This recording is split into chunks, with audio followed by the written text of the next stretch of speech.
Weewaawo tendeeza Kristo era neebaza Katonda olw'ekirabo eky'obulamu ky'awadde ggwe wamu nange okuba nti olunaku olwo tukyasobola ddala okubeera nga twatula nti Yesu ye Mukama.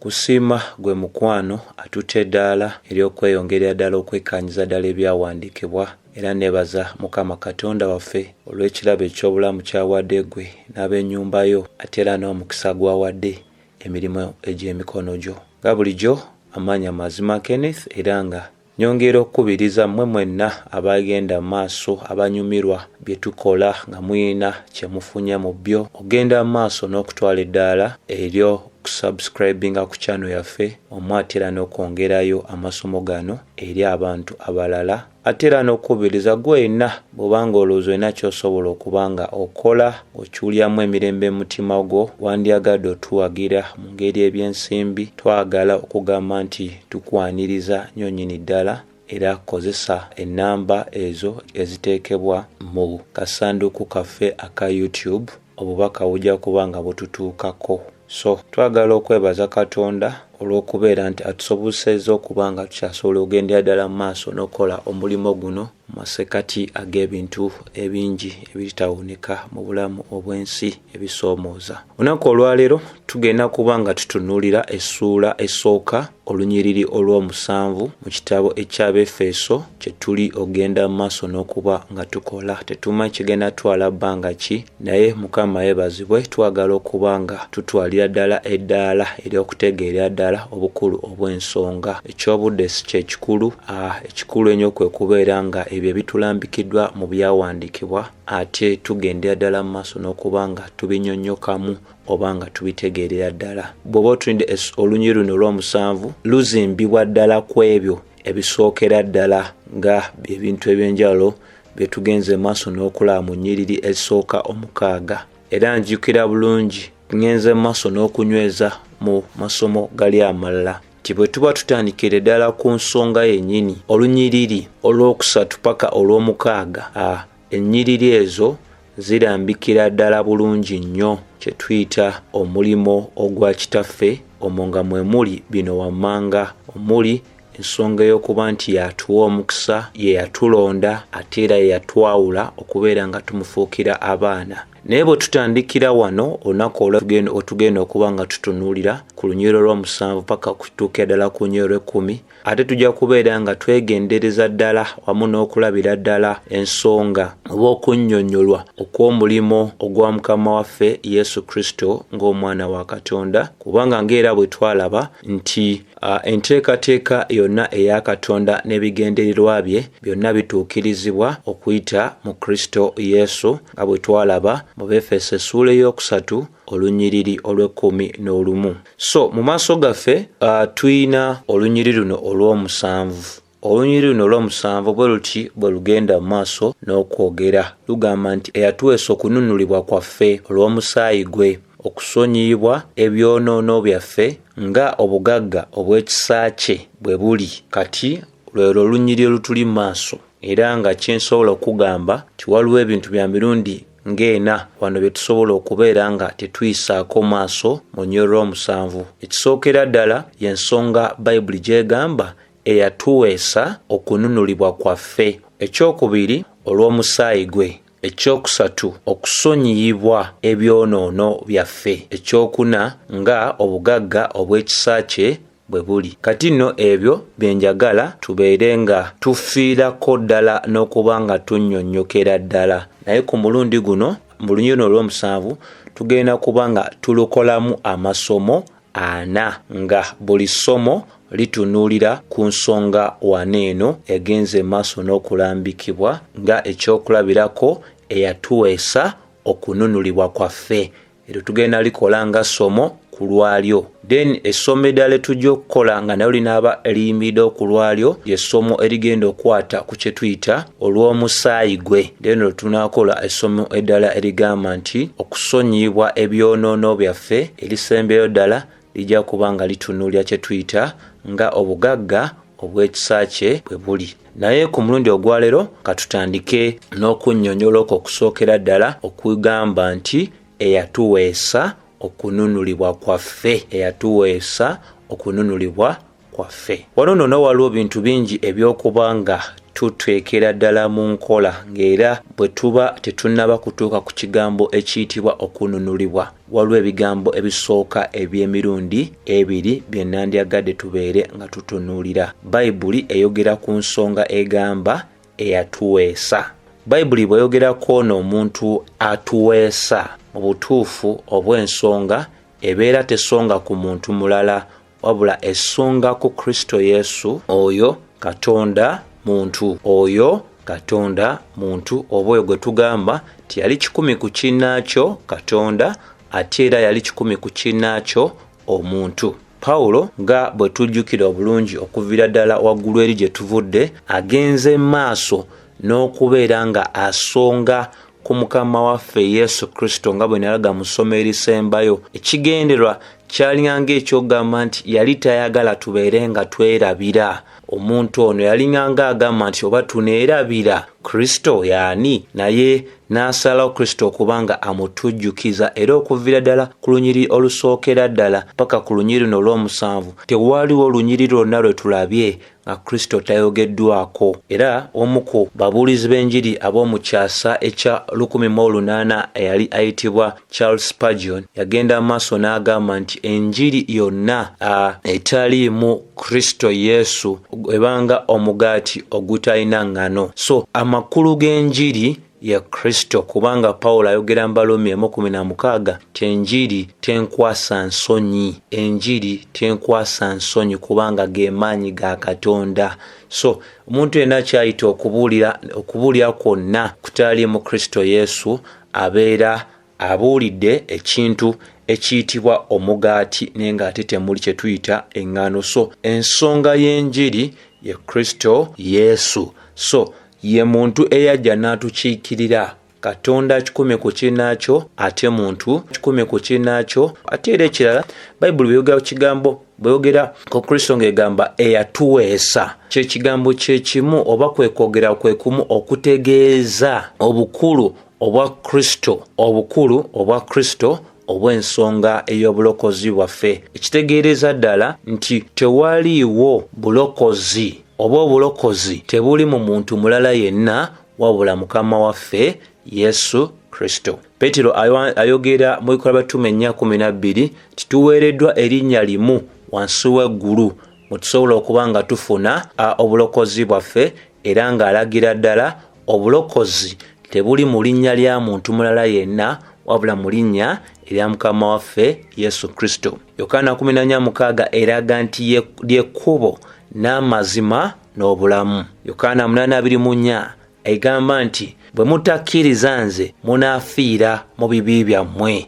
Ekitegeeza obulokozi tebuli mu linnya ddala, buli mu linnya erya Kristo. Tebuli mu ddiini yonna, tebuli mu kanisa yonna, tebuli mu bikolwa bya muntu, tebuli mu nneeyisa ya muntu, naye obulokozi Katonda yabukomya n'abuggalira mu muntu omu ye Yesu Kristo. Kyobalaba Yokaana 10:9 egamba nti nze kkubo, era anaayingira okuyita mu nze anaafuna obulokozi, anaafuna wanaaliira. So kikulu nnyo ekyokutegeera tewaliwo oluggi lulala. Enzigi nnyingi nnyo, enguudo nnyingi nnyo, naye waliwo oluguudo lumu olutwala omuntu mu ggulu, era oluguudo olwo si lulala, lwe luguudo olusonga ku Mukama waffe Yesu Kristo, oba yaani ye Mukama waffe Yesu Kristo.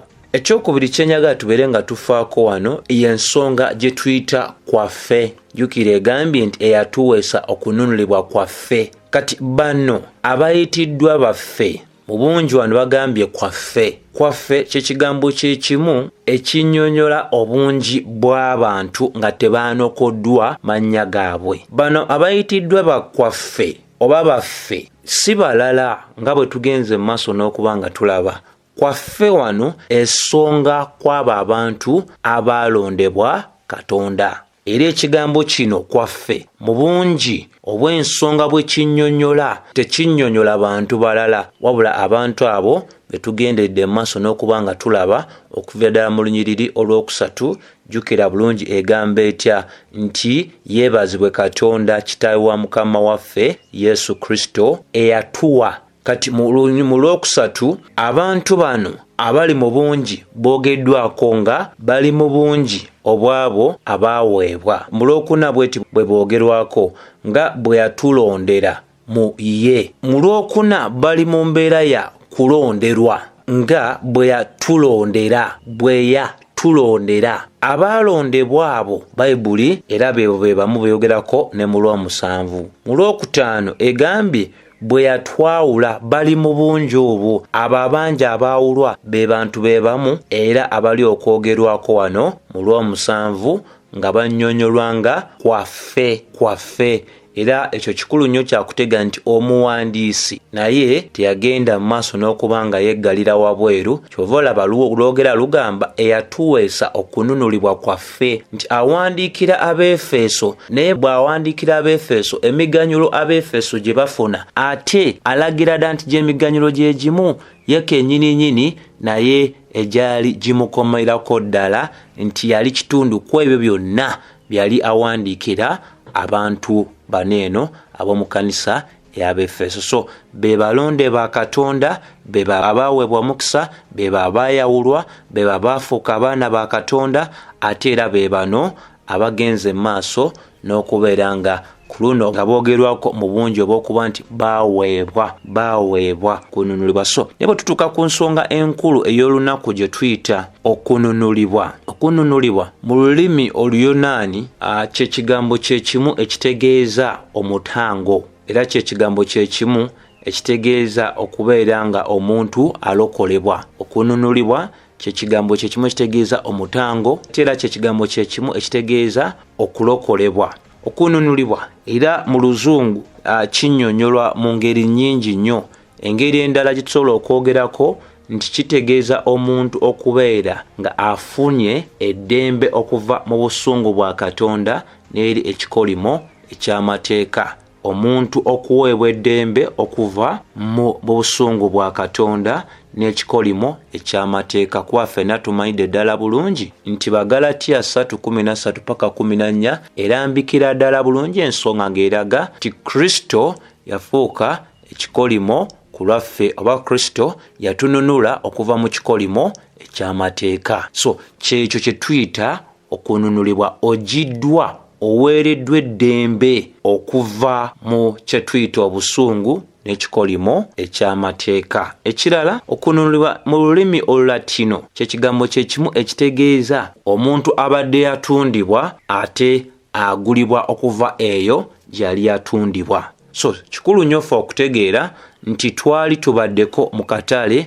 ak'okwonoona. Kuba nti twali tubaddeko mu katale ak'okwonoona nga abantu abava mu Adamu, twali twetaaga omuntu ow'enjawulo, ow'enkizo ku ffe, okubeera nga atufuula ab'eddembe okuva mu maanyi ag'omusango, okuva mu maanyi ag'okwesalira omusango, wamu ate era n'ebyo ebiva mu kwonoona. Nti Mukama waffe ekimufuula okuba nti wankizo ye Katonda omuntu. Katonda omuntu oyo atamanya kibi. Ffe tuzaalibwa mu kibi, era mu kuba nti twazaalibwa mu kibi twali tetusobola kubeera nga twerokola. Tewaliwo mulimo gwonna oba gwa bulamazi oba kuwaayo ttaka lya kkanisa oba kwera kkanisa oba kuwaayo ssente oba kusaba nnyo oba kusiiba nnyo kyalisobodde kubeera nga kikola kitya kituviirako okununulibwa. Kubanga Bayibuli eraga bulungi nti embeera eno ey'okubeera nti twali mu katale ak'okwonoona yali yeetaagisa omuntu ow'enjawulo ku ffe eyali tamanyi kibi okuba nga atufuula ab'eddembe okuva mu maanyi ag'okwesalira omusango, kuva mu maanyi ag'omusango, okuva mu maanyi ag'ebyo ebiva mu kwonoona. Ensonga lwaki ekigambo kino kye tuyita okununulibwa kikola nnyo amakulu eri ffe nga tulabidde ddala ekyawandiikibwa kino ekiri mu Matayo essuula 2:28 kubanga kinnyonnyolwa bulungi nnyo mwolwo olunyiriri. Bwe kiti bwe kigamba nti ng'omwana w'omuntu bw'atajja kuweerezebwa wabula okuweereza n'okuwaayo obulamu bwe ekinunulo ky'abangi. kati ako kakulu kakutegeera nti tetwalisobodde funa kununulibwa owataali bulamu bwa Kristo Yesu. Obulamu obwa Kristo Yesu bwe buviirako okununulibwa kwaffe. Wataali tetwalifunye kununulibwa kwaffe okuva mu kye tuyita obusungu bwa Katonda, ekikolimo eky'amateeka, omusango n'okubonerezebwa okuva mu kwonoona. So ekikulu ekyokutegeera nti Bayibuli eraga nti Mukama waffe Yesu Kristo teyajja kuweerezebwa wabula okuweereza n'okuwaayo obulamu bwe ekinunulo eky'abangi. Kyekyo ekyatukutuukako ssebo ne nnyabo agenda maaso n'okuwuliza. So kati bw'oba ate era wekkaanyiza ne Baluumi essuula ey'okusatu olwa 24 eraga nti naye baaweebwa obutuukirivu bwa buwa olw'ekisa kye olw'okununulibwa okuli mu Kristo Yesu. Ensonga gye tugenda maaso n'okunyweza ssebo ne nnya bawuliriza y'ensonga ekakasiza ddala ekyo kye tusomye mu Befeso nti Kristo ye yatuweesa okununulibwa. Okununulibwa tekuli wabweru wa Kristo, okununulibwa kuli mu Kristo munda muli mwennyini. Y'ensonga lwaki egamba nti naye baaweebwa obutuukirivu bwa buwa olw'ekisa kye olw'okununulibwa okuli mu Kristo Yesu. Atali mu Kristo Yesu talina kununulibwa. Ali mu Kristo Yesu alina okununulibwa. Kristo Yesu ye mununuzi waffe kubanga yatununula. Tuli banunule kubanga Kristo Yesu yagenda maaso n'okubeera nga yawaayo obulamu bwe nga ekinunulo eky'abangi. Waataaweerayo obulamu bwe tewandibaddewo muntu yenna agamba nti mununule oba afunye okununulibwa. Wabula ekigambo okununulibwa kirina amakulu gaakyo olwa mulimo Yesu gwe yagendera ddala mu maaso n'akola. Y'ensonga lwaki tugenda mu maaso era ne tunyweza nga tugamba nti okubeera nga omuntu alokoddwa kitegeeza omuntu oyo alina kuba mu Kristo. Atali mu Kristo talokoleddwa kubanga yajja okulokola ekyo ekyabula. Kati gwe bw'obeera nga toli mu Kristo kubanga ye yennyini ye yaweebwa omulimu ogw'okununula, gw'ogamba otya nti onaayingira eggulu? Ogamba otya nti onaasonyiwa ebibi byo? Ogamba otya onaaweebwa eddembe okuva mu busungu bwa Katonda n'ekikolimo eky'amateeka n'okubeera nga ogulibwa ng'oggyibwa mu busibe obw'okwonoona, omusango n'ebibonyoobonyo ebiva mu kuba nti omuntu ayonoonye nga toli mu Kristo Yesu? Omuntu yenna agamba nti mulokole alina okubeera ng'ali mu ki? Mu Kristo. Ate tagattibwako, tetutoolako. Omulimo gwe yakola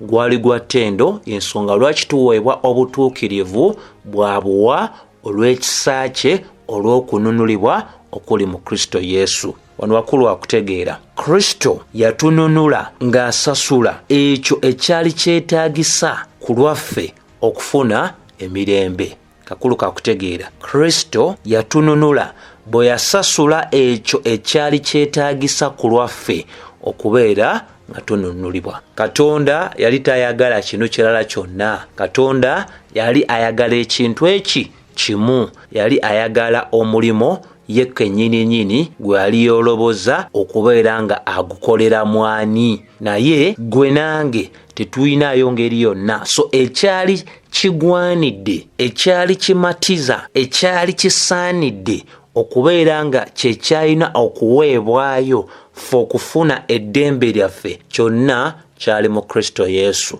Era Kristo ng'asasula ekyo ekyali kigwanidde era ekyali kisaanidde ffe okufuna eddembe lyaffe, yali tasasula eri Sitaani kubanga Sitaani talina kintu kyonna kyabanja Katonda, wabula yali agenda mu maaso n'okubeera nga atuukiriza oba nga akakkanya oba nga aggyawo kye tuyita obusungu bwa Katonda eri aboonoonyi. Ensonga lwaki njagala mbeere nga nkulagira ddala ensonga eno ey'okununulibwa nti teri nnyini wa mulala, si basamize, si nsolo, si kintu kyonna, si ssente, wabula mu Kristo Yesu. Bw'osoma Timoseewo ekisooka essuula ey'okubiri olunyiriri olw'omukaaga bw'eti bw'egamba. Timoseewo ekisooka essuula ey'okubiri olw'omukaaga egamba eyeewaayo abe omutango olwa bonna okutegeeza okulibaawo abe omutango. Ekigambo okununulibwa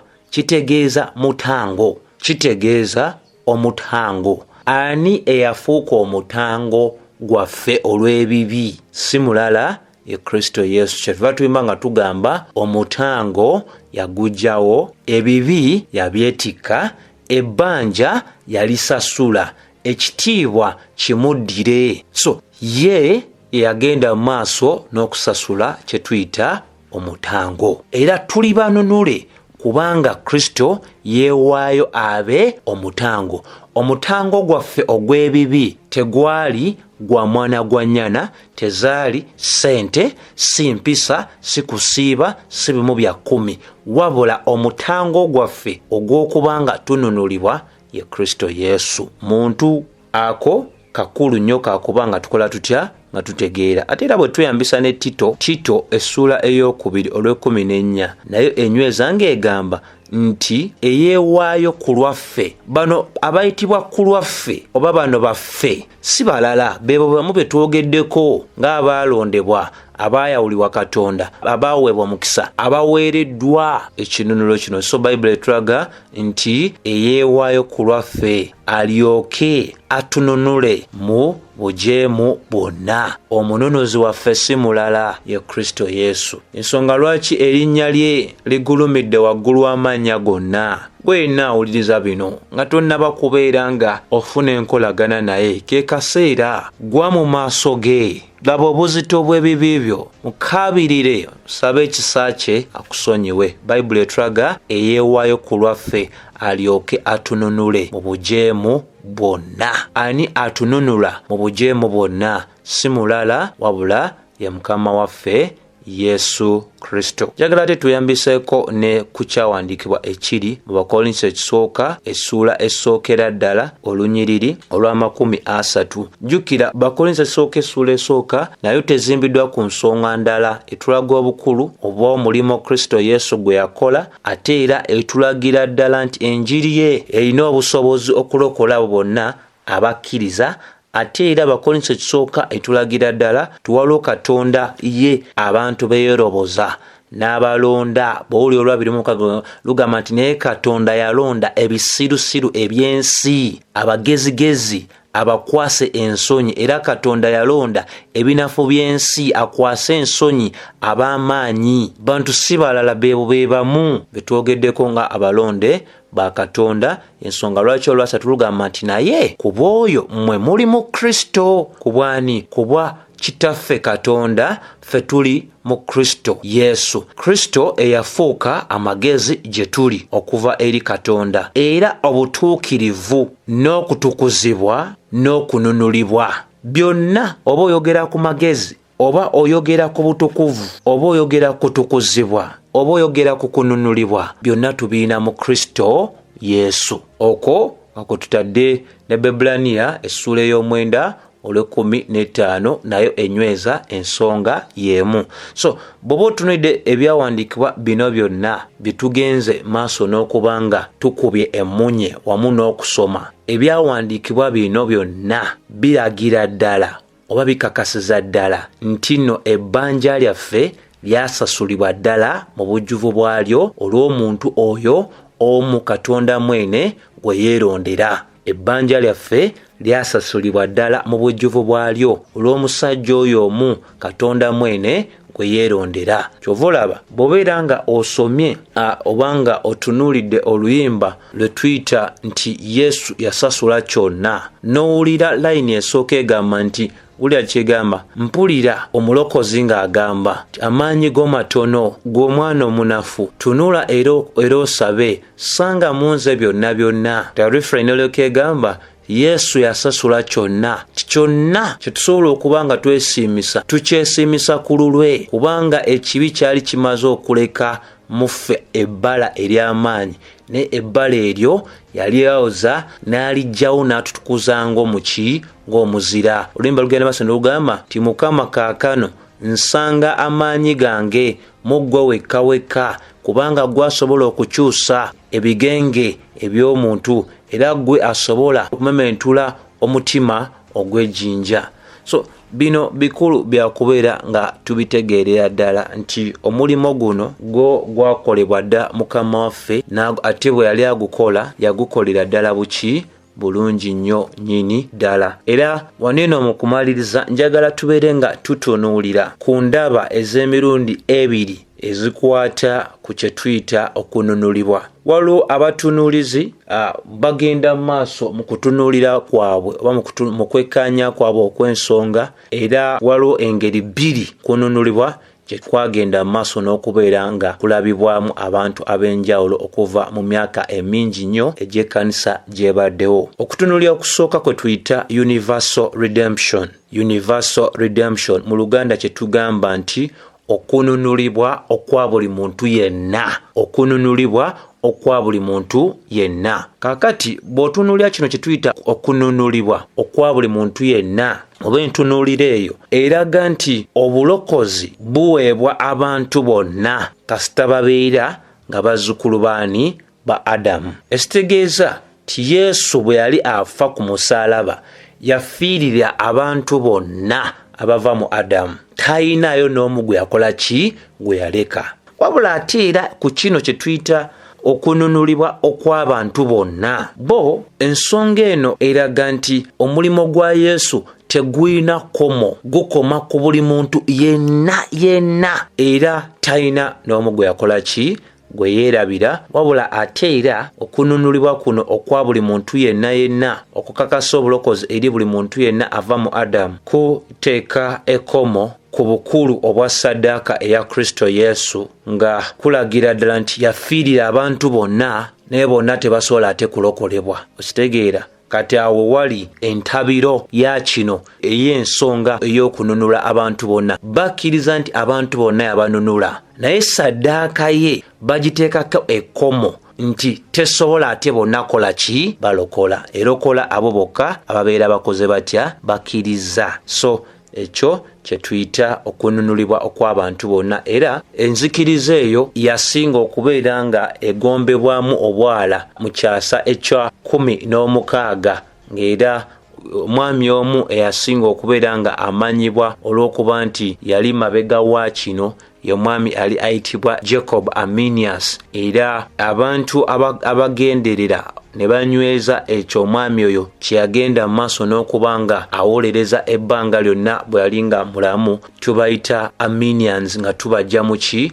Mu linnya lye, era tugamba enjiri eya Arminian yenjiri y'emu etasosola. Buli muntu yenna ali mu nsi Yesu yamusasulira, wabula ate si buli omu mwabo bonna be yasasulira nti asobola okubeera nga akola ki? Abaleeta eri okubeera nga balokoka. Naye gwena ampuliriza, oli mwegendeza kimala ojja kubeera ng'okkiriziganya wamu nange nti ebyawandiikibwa n'endaba ey'ebintu eya bulijjo bikakasiza ddala nti si buli muntu yenna agenze mu maaso n'okulokolebwa. Si buli muntu yenna agenze mu maaso n'okulokolebwa. Waliwo abalokoleddwa, waliwo abafiiridde mu bulokole, waliwo n'abo abafudde nga bali wabweru wa bulokole. So yeyo gye bayita universal redemption oba okununula okw'abantu bonna. Abantu abakkiriza mu bintu ng'ebyo bangi nnyo, era ekkanisa we twogere olunaku olwaleero ejjudde abantu abalina enzikiriza bw'etyo, nga mwotwalidde amakanisa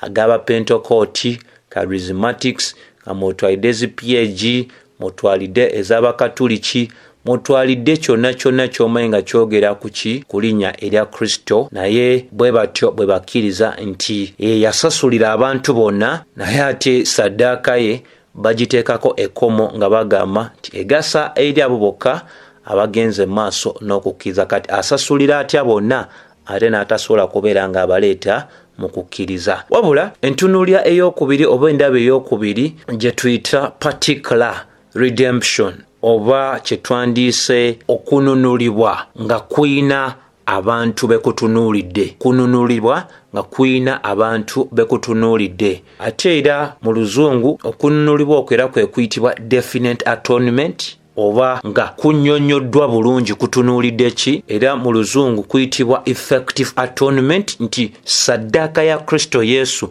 yakolera ddala omulimo gwe yali egenderedde okuba ng'ekola. Ate era kuyitibwa limited atonement. Saddaaka ya Kristo Yesu einako abantu beekomako, si ya buli muntu yenna. So ensomesa eno eya saddaaka eya Kristo kubanga erinako abantu beetunuulidde y'ensomesa eraga nti okufa kwa Kristo Yesu mu butuufu kwajjawo ebibi ebyabo bonna abalonde ba Katonda. Mpuliriza bulungi, okununulibwa nga kutunuulidde abantu ab'enjawulo. Ensomesa eyo ey'abantu okununulibwa nga banjawulo y'ensomesa eragira ddala nti okufa kwa Kristo Yesu mu butuufu kwajjawo ebibi eby'abantu abo bonna abalonde ba Katonda, era kwakakasiza ddala nti abantu abo balireetebwa mu kukkiriza okuyita mu kuzaalibwa omulundi ogwokubiri, era banaakuumibwa mu kukkiriza lw'ekitiibwa. Kati ye ntunuulira ey'okubiri. Yo bw'oba ogitunuulidde eraga nti saddaaka eya Kristo Yesu teyali ya buli muntu yenna mu nsi, wabula saddaaka ya Kristo Yesu erina abantu be yali etunuulidde. Nti Yesu bwe yali akola omulimu gwe ogw'obununuzi alina abantu be yali asindikibwa okununula, era saddaaka ye yali emalira ddala okutuukiriza ekyo nti bonna be yanunula teri n'omu asobola kubula, teri n'omu asobola kuzikirira. Era ensomesa eno eraga ey'okununula okutunuulidde abantu ab'enjawulo nti ekibuzo kyayo ekikulu kiri ku ekyo kitaffe n'omwana kye baagenderera mu musaalaba ogwa Kristo. Waliwo kitaffe n'omwana kye baagenderera nga Kristo tannagenda ku musaalaba, era ennyonnyola ng'eragira ddala nti ekigendererwa ekya Kristo n'okufa kwe kwalinako ennamba ey'abantu be yali ajjiridde, era abantu abo be bantu abaali baamuweebwa endiga ze. Bw'oba osomye ebyawandiikibwa bikulaga mu butuufu nti waliwo abantu Kristo abaali baamuweebwa. Bw'osoma Matayo 1:21 lunyweza nga lulaga nti naye alizaala omwana ow'obulenzi, naawe olimutuuma erinnya Yesu, kubanga ye yalirokola abantu be mu bibi. Tiwaliwo abantu bano abayitibwa abantu be, waliwo abantu abaweebwa Kristo nga n'emisingi egy'ensi gyali teginnabaawo. Ku Bikulu 13:8 eraga nti Kristo gwe mwana gw'endiga ogwaweebwayo. Waliwo abantu be yajjirira. Era ne bw'oba ng'osomye Yokaana essuula 10 olunnyiriri olw'15 nayo teyogera byanjawulo, eraga nti nga Kitange bwantegeera nange mpaayo obulamu bwange olw'endiga. Nti waliwo abantu ba Kristo, waliwo endiga za Kristo. Ekibuuzo ekikulu awo ekirina okuddibwamu nti bantu ki Yesu be yafiiririra? Yafiiririra abantu bonna oba aynako abantu abaali baamuweebwa? Ekibuuzo kiki ekikulu ekyawula wakati w'okununula okw'abantu bonna n'okununula okutunuulidde abantu ab'enjawulo. Nti naye ate bw'oba nga weeyambisiza ebyawandiikibwa okuba nti ensonga eno ogikwataganyiza ddala bulungi, ojja kizuulira ddala nti Matayo 1:21 ne Yokaana 10:15 ensonga ezoogerwamu ebyawandiikibwa ziragira ddala nti Kristo teyajja fiiririra buli muntu yenna, wabula yajja okufiiririra oba okununula abantu abaali baamuweebwa Kitaawe. Twala ekyokulabirako tutunula n'ekyawandiikibwa nga kino wammanga, kubanga yino ensomesa yaki ya Bayibuli. Bw'oba otunulidde Yokaana essuula ey'omukaaga/3:7 bweti bweyogera, egamba nti buli kitange gwe yampa alijja gye ndi. Kati Kristo alaga nti teri n'omu asobola kujja gy'ali okujjako nga yamuweebwa Kitaawe. Okujja si kwe kukulembera okuweebwa, okuweebwa kwe kukulembera okujja. Oyo yenna yaweebwa omwana yajja, ataaweebwa mwana tajja. Kitegeeza waliwo abantu abaamuweebwa, waliwo n'abataamuweebwa. Olw'anamwenya tewali 6:4 ayinza kujja gye ndi Kitange eyantuma bw'atamuwalula. Ekitegeeza nti abo abajja eri Kristo beebo ababeera bawaluddwa Kitaawe wa Mukama waffe Yesu Kristo. Kubanga omuntu nga mwonoonyi nga yazaalibwa mu kufa okw'obuyonoono bye tasobola kwewalula, tasobola kwereeta. Omuntu nga yazaalibwa mu kwonoona ayagala ekibi kye. Mu kwagala ekibi kye tasobola kulonda Kristo Yesu. Balonda Kristo Yesu kubanga Kristo aba yabalonda dda, ate babeera bawaluddwa Kitaffe mwene ensomesa ya Bayibuli. Bosoma Atira ne Yokaana 10 nayo enyweza mu 27 ne tusongera nti waliwo abantu kusinza ku nsomesa ya Bayibuli abaweebwa Kristo eraga nti endiga zange ziwulira eddoboozi lyange nange nzitegeera era zingoberera. Okawulidde ako, endiga zange ziwulira eddoboozi lyange nange nzitegeera era zingoberera. Kitegeeza waliwo endiga za Kristo, waliwo n'abo abatali ndiga za Kristo. 28 lugamba nange nziwa obulamu obutaggwaawo, so teziribula emirembe n'emirembe, so tewali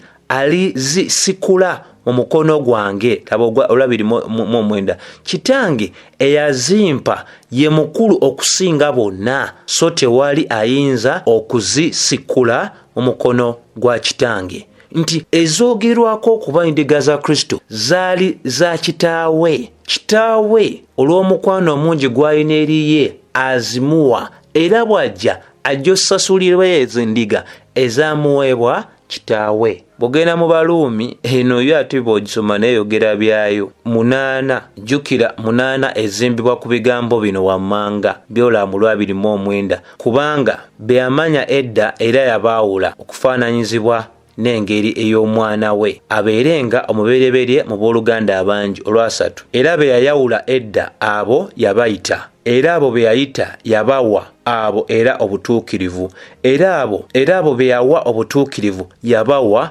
ekitiibwa. Tozowulira nti waliwo abantu abalonde baamanyibwa edda, baayawulibwa edda, baayitibwa edda, baaweebwa obutukuvu era baagenda mu maaso n'okuweebwa ekitiibwa. Eyogera ku balonde, ekitegeeza nti bw'oba weekaniza Bayibuli bulungi era tesomesa kye tuyita okununula okwa buli muntu yenna, wabula esomesa okununula okw'abantu abo abaali baweebwa Mukama waffe Yesu Kristo. Kyovula Olwasatu lugamba kale tunayogera tutya ku ebyo. Katonda bw'abeera ku lwaffe, omulabi waffe y'ani? Owulira akaffe ako kalina abantu betulabye eri wansi.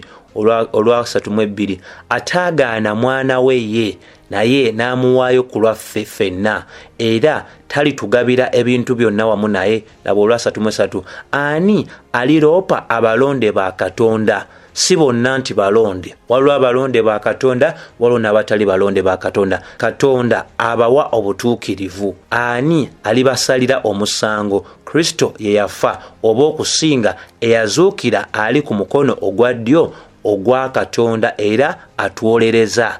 Ani alitwawukanya n'okwagala kwa Kristo? Okulaba ennaku oba okulaba okunyigirizibwa oba njala oba obwereere oba kabi oba kitala? So bino byonna bisonga ku nsonga eno mukwano gye ngendera ddala maaso n'okuba nga nkola ki, nkulagira ddala nti bw'oba otunuulidde abatunuulizi n'ebintu bye baagenda maaso n'okuba nga batunuulira okuva mu byawandiikibwa nga balaga nti waliwo okununulibwa kwa mirundi 2. Kununulibwa kw'emirundi 2 okutula mulimu okununula okwaki okwa buli muntu yenna, ate era ne tulaba nti waliwo n'okununulibwa okutunuulidde abantu ab'enjawulo, era nga kwekumu kwe tulaba ne mu Basesonika 5 olw'omwenda egamba nti kubanga ffe Katonda teyatuteekera wo busungu wabula okuweebwa obulokozi ku bwa Mukama waffe Yesu Kristo. Yo Bayibuli bw'esomesa Pawulo naye nakatubuulira nga akanywereza ddala. Bw'osoma mu Timoseewo 2 olw'omwenda paka olw'ekumi eragamba nti gye mbonaaboneramu okutuusa ku kusibibwa nga akola obubi, naye ebigambo bya Katonda tebisibibwa. Olw'ekumi kyenva ngumiikiriza byonna olw'abalonde, era nabo balyoke bafune obulokovu obulokozi obuli mu Kristo Yesu wamu n'ekitiibwa ekitaggwaawo. Pawulo alaga nti byonna byabonaabona naye tabibonaabona lwa nsonga ndala, wabula ali abonaabona okubeera nga abo abalonde bafuna obulokozi obuli mu Kristo Yesu.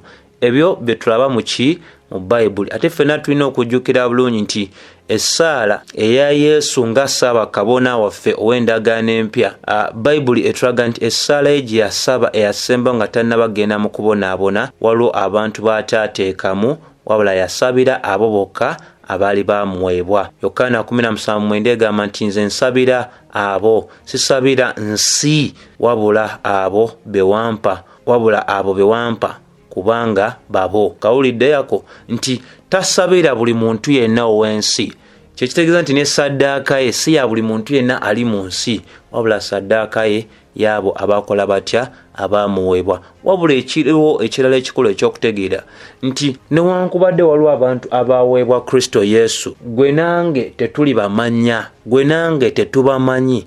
Ensonga lwaki tuba tubuulira enjiri tugibuulira abantu bonna awatali kusosola. Abo abakkiriza enjiri ne beenenya amakubo gaabwe, tumaliriza nga tugamba abo be balonde ba Katonda. Abagigaana tumanyira ddala nti munnange osanga abo baali tebakola ki, tebalonderwa.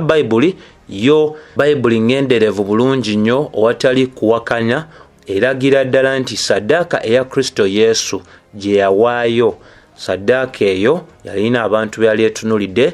Ne Bagalatiya 2:2 eraga nti yafa ku lwange. Bw'osoma ku 5:9 eraga nti alina abantu abaali bamuweebwa okuva mu buli kika, okuva mu buli lulimi, okuva mu buli bantu ab'enjawulo, okuva mu buli ggwanga ery'enjawulo. Era saddaaka eya Kristo Yesu, kununula kwa Kristo Yesu kwali kwa nnamaddala era kwatuukiriza ekyo kyonna Kitaffe wamu ne Mukama waffe Yesu Kristo bye baali bagenderedde okuba nga bakola batya, nga batuukiriza. So mu bufunze tusobola okugamba okununulibwa okwa buli muntu yenna mu nsi tekukkiriza nti Kristo yasasula ebbanja ery'omusango gwaffe mu bujjuvu, kubanga omuntu abeera akyalinako akalimu kalina okubeera ng'akola ki, yeekolera. Era ensomesa eyo eraga nti okununulibwa kwa buli muntu yenna oba kwa nsi yonna. Ensomesa eyo eteeka ekomo ku bukulu obwa saddaaka eya Kristo, kubanga bufunze abagikiririzaamu balagira ddala nti omulimu gwa Yesu gwe yakola teyasasulira okubuusabuusa okw'abantu. Ensonga Yesu yasasulira abantu naye ate era basobola okuzikirira. Kati gwe looza ku ekyo kiba kivumira ddala omulimu gwa Mukama waffe nti alina abantu bonna be, yafiiriye abantu bonna n'ate abamu bamala ne bagenda mu Geyeena. Ekyo si ensomesa ya Bayibuli, kubeera kuvoola. Bukikulu nnyo ffe okutegeera nti ekigendererwa kya Katonda tekyali kya kubeera nga alemesebwa okutuukiriza ekyo kye yali ateese okukola olw'okubuusabuusa kw'abantu. Bayibuli etulaze mu Balumi 8:28 nti bonna be yamanya edda yabaawula, era be yayawula yabayita. Talinayo muntu yenna gwe yayawula atasobola kubeera nga ayanukula okuyita mu njiri. Era tewali muntu yenna atasobola kubanga ayanukula nga yaweebwa Kristo kasita awulira enjiri ng'ebulwa. Ensonga lwaki mu bikolwa by'abatume essula 13:48 tulaba Bayibuli etuga nti bannaggwanga bonna abaali balondebwa ku lw'obulamu obutaggwaawo bwe baawulira enjiri ne bagikkiriza, masekati ag'essanyu eringi ennyo. So kino nakyo njagala mbeere nga nkituulizaawo ddala awatali kwekwasa nti ekyokuwakanya kye njagala okwogera kye kino nti weewaawo Mukama waffe alina abantu be yaweebwa, naye bw'obanga ne weemanyidde ddala bulungi titolokokanga, ate era omanyidde ddala bulungi titogambibwangako nti toli mulonde wa Katonda. Gwe kiki ekikugaana okukkiriza enjiri? Kiki ekikugaana?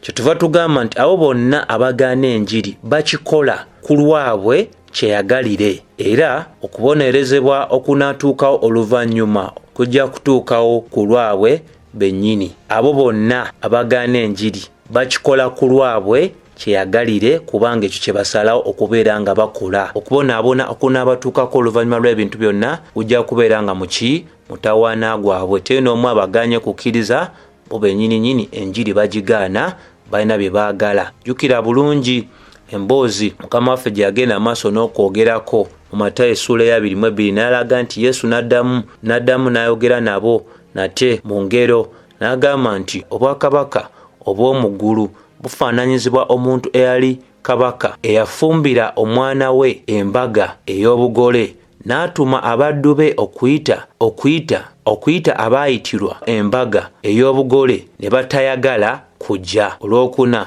n'atuma nate abaddu abalala n'abagamba nti mubuulire abantu abayitibwa nti laba nfumbye embaga yange, ente zange n'eza ssava zittiddwa, naye byonna byenteeseteese, mujje ku mbaga ey'obugole. Olwokutaano Bayibuli egamba nti naye bonna ne batassaayo mwoyo ne bagenda, omulala mu kyalo kye, omulala mu buguzi bwe. So byebyo byolaba Bayibuli eraga nti abantu baagaana okwanukula. Ne kaakano biro Isirayiri yayitibwa negaana ne batumira bannabbi abalala, ne tuma bano bannabbi ne batuma ne bali, nga Isirayiri tekola ki? Tegolokoka. Ensonga yemu tugiraba mu Yokaana essuula ey'okusatu olunyiriri 18 naye eraga bweti, egamba nti amukkiriza tegumusinga, teri gwe baganye kukkiriza, ate amukkiriza gumusinze, gumaze okumusinga kubanga takkiriza erinnya lya mwana eyazaalibwa omu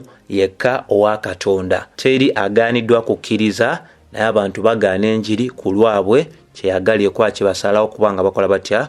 Nga bakola. So bwe twogera kununula kulabikira mu bikola bya mirundi ebiri. Esookera ddala waliwo ekigambo eky'oluzungu kye tuyita expiation. Expiation kye kigambo kye kimu Luganda ekisobola okutegeeza okuggyawo okw'ebibi. Yesu yaggyawo ebibi byaffe olw'omusaayi gwe, ye yennyini yeenyigira mu kuggyawo ebibi byaffe n'abiggyawo. Then obeera ekigambo kye tuyita propitiation. Ekigambo propitiation kye kigambo mu Luganda kisobola okuvuna mu Luganda nga kitegeeza nti Kristo Yesu yamatiriza ddala ensonga ey'ekibi okubanga yagijjirawo ddala mu maaso aga Katonda. So mu maaso ga Katonda yaleeta embeera ey'okuba nti omulimu gwe yakola gwamatiriza ddala nti ekibi kyali kimaze okubanga kikola ki? Kigonjoolwa. So byebyo nno byenjagadde tutunuulire mu kitundu ekisooka mu kyessuula esooka olunyiriri olw'omusanvu, era Mukama waffe anabakkiriza tunatunuulira ku kitundu ekyokubiri mu ssuula y'emu esooka olunyiriri olw'omusanvu, wabula katundu bba nako tugendye ddala mu maaso n'okuba nga tukekkaanyiza ddala. So nsaba ekisa kya Mukama waffe Yesu Kristo kibeere eri mmwe mwenna. Amiina.